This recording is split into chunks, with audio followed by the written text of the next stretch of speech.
لكم يا جدعان، انا عندي حل للموضوع ده، وحل سهل جدا. هو الواد ده مش مدمن؟ بودرة وهيروين يعني. الواد ده لازم يروح مصحة. يا سلام، ما انا حاولت معاها 100,000 مرة ومرضيش. اسمعي بس، هنوديه مصحة كده نص لبة، وهوصيلك عليه انا. ده بياخدوا الجدع من دول، ياخدوه بقى يحبسوه بين القضبان ويأكلوه ويشربوه ويزنجفوه لحد ما ينسى البودرة دي. وانا اكد لك انه هينساك انت اصلا قبل البودرة، يا اما بقى يموت ويتكل على الله. طب ويا ترى المكان ده فين؟ حتة مقطوعة في حلوان. ايوه، يعني افرض حاول مثلا يصرخ يهرب. يصرخ مين يا عم لؤي ولا يهرب مين؟ دي حتة مقطوعة.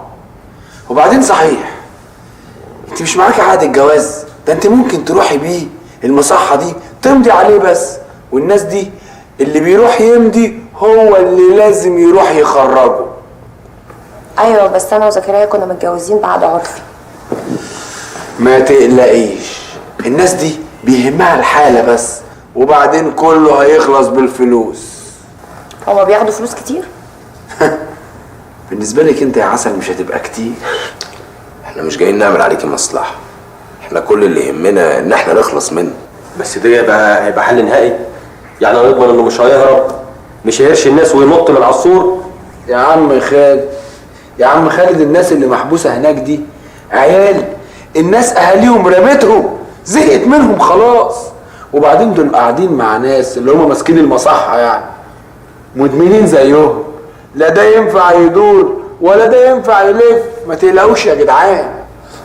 هي يا جماعة فكرة حلوة فعلا، بس انا حاسة انها تخوف قوي.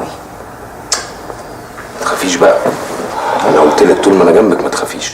يا جماعة المهم دلوقتي احنا هنودي الواد ده المكان ده ازاي؟ انا اقول لك، احنا نجيب القفص ده هناك، ونجيب جزازة بيرة وبرشمتين منوم ونطحنهم، ونحط برشمتين المنوم جوه جزازة البيرة، يشرب جزازة البيرة يدلك، ناخده نوديه المكان ده. كلمي بقى زكريا، خليها نخلص من الليلة دي.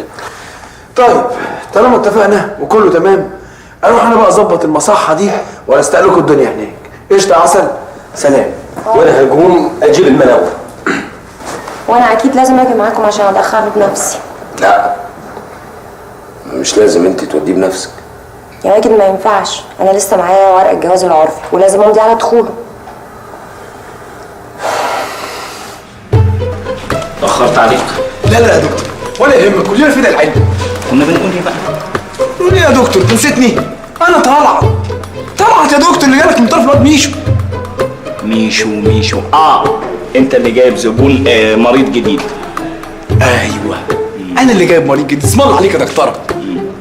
وطبعا عارف النظام بتاعنا، مفيش حاجه بتخش جيبي، كله لمركز ابحاث المستشفى وبيراقب من الجهاز المركزي للمحاسبات.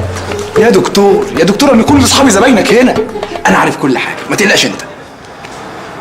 الاسعار زادت شويه يا دكتور، بقول لك ولا يهمك. في يا دكتوره، بص يا دكتور، الضحيه اللي انا بكلمك عليها دي مش انا اللي مسلمها، دي مراته هي اللي مسلماها. والوليه دي متريشه قوي، تدفع فيه اي حاجه. بس انت لازم تكون فاهم حاجه كويس قوي يا دكتور. خير؟ الواد ده هيحاور عليك. اسمع، هيحاور عليك، هيقول لك خرجني بقى ويلغيك في فلوس، ان هو يديك فلوس كتير ويظبطك كل الشغل ده انت عارفه يا دكتور. هو هيحور يعني؟ وانا هدور. الكلام ده ما ياكلش يا حلاوه. المصحة عندنا هنا مش مجرد علاج، دي تجربة حياة مع عوض الدقاق. حياة؟ ايه ده يا دكتور؟ ده كده دقاق. هو ده الدكتور؟ ما كان لابس البلطو بالعادي. يا دكتور